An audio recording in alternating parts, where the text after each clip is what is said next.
Essa semana eu tomei um tapa na cara. Quando a gente fala sobre preparação para concurso, estudo, o assunto de disciplina, autodisciplina, planejamento, procrastinação tem muito a ver com maturidade. A forma como nós encaramos e assumimos responsabilidade daquilo que nós fazemos. E eu tomei um tapa na cara e um lembrete sobre como eu levo minha vida pessoal, minha vida profissional. Normalmente, tudo que eu faço aqui no canal é um conteúdo que eu produzo, ou que eu pesquisei, ou que eu trouxe, mas eu assisti a um vídeo que, para você, galera, eu acho que é fundamental. Eu acho que ao assistir esse vídeo você vai conseguir ter alguns pensamentos sobre os pontos-chave sobre a sua preparação. É uma entrevista bem rápida com o Simon Sinek sobre a geração que nasceu depois de 1984. Eu sou de 80, então eu tô próximo, então muito disso aqui ainda me afeta, eu me identifiquei demais. 70% desse canal é de 84 para cá. Então eu sei que esse vídeo vai falar contigo, você vai repensar sobre várias coisas, sobre como você estuda, como você se prepara, como você está lidando com a sua preparação. E se você for de antes de 80, você vai começar a identificar e entender várias e várias pessoas que estão à sua volta. Normalmente eu gosto de falar bonito, mas esse cara falou algo que a gente precisa de ouvir e que vocês aqui no canal de Estratégia de Aprovação precisam ouvir. Aproveite. What's the millennial question? Apparently, millennials as a generation, which is a group of people who were born approximately 1984 and after, are tough to manage. And they're accused of being entitled and narcissistic and self-interested, unfocused, lazy. But entitled is the big one. And because they confound leadership so much, what's happening is leaders are asking the millennials, what do you want? And millennials are saying, we want to work in a place with purpose, love that. We want to make an impact, you know, whatever that means. We want free food and beanbags. And so somebody articulates some sort of purpose, there's lots of free food and there's beanbags, and yet for some reason they're still not happy. And that's because they're missing, there's a missing piece. What I've learned is that I can break it down into four pieces, right? There are four things, four characteristics. One is parenting, the other one is technology, the third is impatience, and the fourth is environment. The generation that we call the millennials, too many of them grew up subject to, not my words, failed parenting strategies, you know? Where, for example, they were told that they were special all the time. They were told that they could have anything they want in life, just because they want it, right? They were told, some of them got into honors classes, not because they deserved it, but because their parents complained. And some of them got A's, not because they earned them, but because the teachers didn't want to deal with the parents. Some kids got participation medals. You got a medal for coming in last, right? Which the science we know is pretty clear, which is it devalues the medal and the reward for those who actually work hard, and it actually makes the person who comes in last feel embarrassed because they know they didn't deserve it, so it actually makes them feel worse, right? So you take this group of people, and they graduate school, and they get a job, and they're thrust into the real world, and in an instant, they find out they're not special, their moms can't get them a promotion, that you get nothing for coming in last, and by the way, you can't just have it because you want it, right? And in an instant, their entire self-image is shattered. And so you have an entire generation that's growing up with lower self-esteem than previous generations. The other problem, to compound it, is we're growing up in a Facebook, Instagram world. In other words, we're good at putting filters on things. We're good at showing people that life is amazing even though I'm depressed, right? And so everybody sounds tough, and everybody sounds like they got it all figured out. And the reality is there's very little toughness, and most people don't have it figured out. And so when the more senior people say, well, what should we do? They sound like, this is what you got to do. And they have no clue. Right? So you have an entire generation growing up with lower self-esteem than previous generations, right? Through no fault of their own. Through no fault of their own, right? They were dealt a bad hand, right? Now let's add in technology. We know that engagement with social media and our cell phones releases a chemical called dopamine. That's why when you get a text, it feels good. Right? So, you know, we've all had it where you're feeling a little bit down or feeling a bit lonely, and so you send out 10 texts to 10 friends, you know, hi, hi, hi, hi, hi. Because it feels good when you get a response, right? Right? It's why we count the likes. It's why we go back 10 times to see if my Instagram is growing slower, did I do something wrong? Do they not like me anymore, right? The trauma for young kids to be unfriended, right? Because we know when you get a hit of dopamine, which feels good. It's why we like it. It's why we keep going back to it.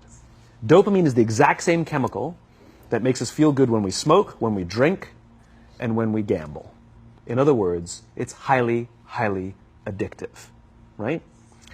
We have age restrictions on smoking, gambling, and alcohol, and we have no age restrictions on social media and cell phones, which is the equivalent of opening up the liquor cabinet and saying to our teenagers, hey, by the way, this adolescence thing, if it gets you down. But that's basically what's happening. That's basically what's happening, right? That's basically what happened. You have an entire generation that has access to an addictive, numbing chemical called dopamine through social media and cell phones as they're going through the high stress of adolescence. Why is this important? Almost every alcoholic discovered alcohol when they were teenagers. When we're very, very young, the only approval we need is the approval of our parents. And as we go through adolescence, we make this transition where we now need the approval of our peers. Very frustrating for our parents, very important for us. It allows us to acculturate outside of our immediate families into the broader tribe. Right? It's a highly, highly stressful and anxious period of our lives, and we're supposed to learn to rely on our friends. Some people, quite by accident, discover alcohol and numbing effects of dopamine to help them cope with the stresses and anxieties of adolescence. Unfortunately, that becomes hardwired in their brains, and for the rest of their lives, when they suffer significant stress, they will not turn to a person, they will turn to the bottle. Social stress, financial stress, career stress. That's pretty much the primary reasons why an alcoholic drinks. Right?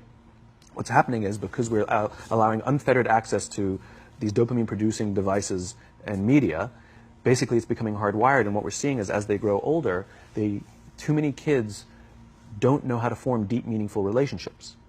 Their words, not mine. They will admit that many of their friendships are superficial.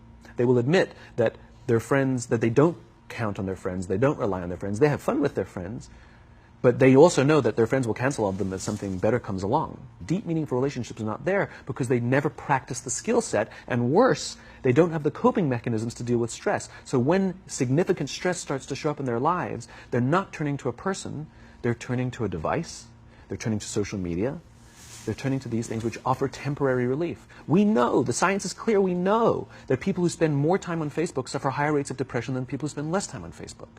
Right? These things balanced. Alcohol is not bad. Too much alcohol is bad. Gambling is fun. Too much gambling is dangerous. Right? There's nothing wrong with social media and cell phones. It's the imbalance. Right? If you're sitting at dinner with your friends and you're texting somebody who's not there, that's a problem. That's an addiction. If you're sitting in a meeting with people you're supposed to be listening to and speaking, and you put your phone on the table, face up or face down, I don't care, that sends a subconscious message to the room that you're just not that important to me right now, right? That's what happens. And the fact that you cannot put it away is because you are addicted, right? If you wake up and you check your phone before you say good morning to your girlfriend, boyfriend, or spouse, you have an addiction. And like all addiction, in time, it'll destroy relationships, it'll cost time, and it'll cost money, and it'll make your life worse, right? So you have a generation growing up with lower self-esteem that doesn't have the coping mechanisms to deal with stress. Right? Now you add in the sense of impatience. Right? They've grown up in a world of instant gratification. You want to buy something, you go on Amazon, it arrives the next day. You want to watch a movie? Log on and watch a movie. You don't check movie times. You want to watch a TV show? Binge. You don't even have to wait week to week to week. Right? I know people who skip seasons just so they can binge at the end of the season. Right? Instant gratification. You want to go on a date? You don't even have to learn how to be like, hey. You don't even have to learn and practice that skill. You don't have to be the uncomfortable one who says yes when you mean no and says no when you mean no, but yes when you... You don't have to swipe right. Bang, I'm a stud. Right? You don't have to learn the social coping mechanisms. Right? Everything you want, you can have instantaneously. Everything you want, instant gratification. Except job satisfaction and strength of relationships, there ain't no app for that. They are slow, meandering, uncomfortable, messy processes. And so I keep meeting these wonderful, fantastic, idealistic, hardworking, smart kids. They've just graduated school. They're in their entry-level job. And I sit down with them and I go, how's it going? They go, I think I'm going to quit. I'm like, why? They're like, I'm not making an impact. I'm like, you've been here 8 months. You know? It's as if they're standing at the foot of a mountain. And they have this abstract concept called impact that they want to have in the world, which is the summit. What they don't see is the mountain. I don't care if you go up the mountain quickly or slowly, but there's still a mountain. And so what this young generation needs to learn is patience. That some things that really, really matter, like love, or job fulfillment, joy, love of life, self-confidence, a skill set, any of these things, all of these things take time.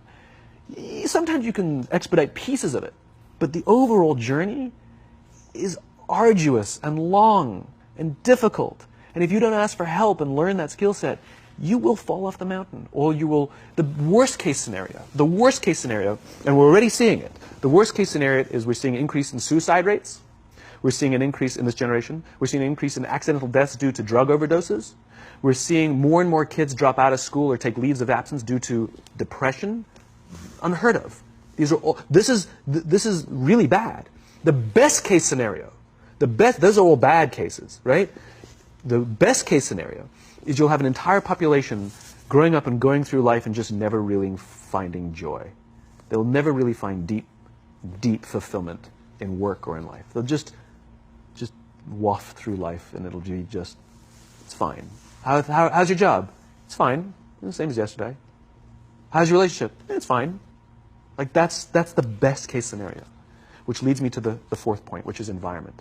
Which is we're taking this amazing group of young, fantastic kids who were just dealt a bad hand. It's no fault of their own. And we put them in corporate environments that care more about the numbers than they do about the kids. They care more about the short-term gains than the long-term life of this young human being. We care more about the year than the lifetime, right?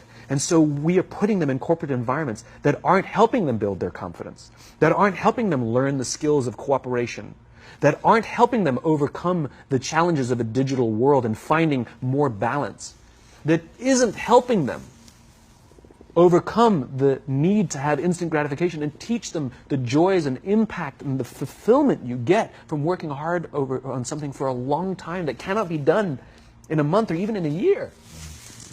And so we're thrusting to them in corporate environments, and the worst part about it is they think it's them. They blame themselves. They think it's them who can't deal. And so it makes it all worse. It's not. I'm here to tell them it's not them. It's the corporations. It's the corporate environments. It's the total lack of good leadership in our world today that is making them feel the way they do. They were dealt a bad hand, and I hate to say it, but it's the company's responsibility. Sucks to be you. Like, we have no choice, right? This is what we got, and I wish that society and their parents did a better job. They didn't. So we're getting them in our companies, and we now have to pick up the slack. We have to work extra hard to figure out the ways that we build their confidence. We have to work extra hard to find ways to teach them the social skills that they're missing out on. There should be no cell phones in conference rooms. None. Zero. And I don't mean the kind of like sitting outside waiting to text. I mean like when you're sitting and waiting for a meeting to start, this is what we all do. We all sit here and wait for the meeting to start. Meeting starting? Okay. And we start the meeting. No, that's not how relationships are formed. Remember we talked about it's the little things? Relationships are formed this way. We're waiting for a meeting to start and we go, how's your dad? I heard he was in the hospital. Oh, he's really good. Thanks for asking. He's actually at home now. Oh, I'm really glad. It was really amazing. I know, it was really scary for a while. That's how you form relationships. Hey, did you ever get that report done? Oh my God, no, I didn't. I'll help you out. Can I help you out with that? Really? That's how trust forms. Trust doesn't form in an event, in a day. Even bad times don't form trust immediately. It's the slow, steady consistency.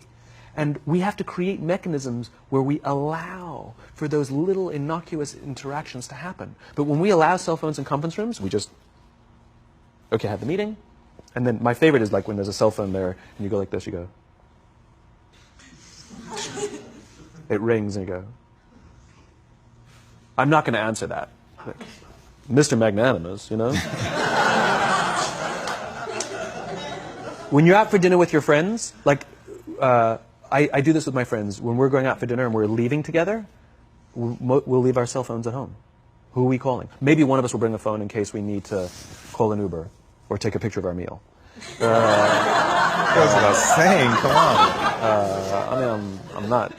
I'm an idealist, but I'm not insane. You know? At a heathen. I mean, it looked really good. We'll take one phone. And so it's like an alcoholic. The reason you take the alcohol out of the house is because we cannot trust our willpower. We're just not strong enough. But when you remove the temptation, it actually makes it a lot easier. And so when you just say, don't check your phone, people literally will go like this. And somebody will go to the bathroom, and what's the first thing we do? The phone. Because I wouldn't want to look around the restaurant for a minute and a half, you know? But if you don't have the phone, you just kind of enjoy the world. And that's where ideas happen. The constant engagement is not where you have innovation and ideas. Ideas happen when our minds wander and we go, and you see something, I bet they could do that. That's called innovation, right? But we're taking away all those little moments, right? You should not, and none of us should charge our phones by our beds. We should be charging our phones in the living rooms, right? Remove the temptation. You wake up in the middle of the night because you can't sleep, you won't check your phone, which makes it worse. But if it's in the living room, it's relaxed, it's fine. But it's my alarm clock. Buy an alarm clock. They cost $8, right? I'll buy you an alarm. E você? Quanto você se identificou nisso? Ou quanto você identificou das pessoas à sua volta com essas palavras? Eu espero que tenha sido útil, para mim foi um tapa. Eu já assisti 10 vezes esse vídeo e de repente você pode querer assistir 10 vezes e trazer outras pessoas aqui para assistir mais algumas vezes. Foi foda para mim. E eu repensei muita coisa, eu aprendi muita coisa, eu espero que você tenha feito isso também. Se você quiser buscar mais maturidade, mais autorresponsabilidade na sua preparação para concurso público, esse daqui é o seu canal, Estratégia de Aprovação. Faça sua inscrição, todo dia um vídeo novo para você às 9h59, aproximadamente da manhã, um conteúdo fera para você. Se você quiser dar uma turbinada nisso aqui com técnicas e com ferramentas, participa da Semana da Aprovação, é um evento online 100% gratuito, você tem um link na descrição desse vídeo aqui.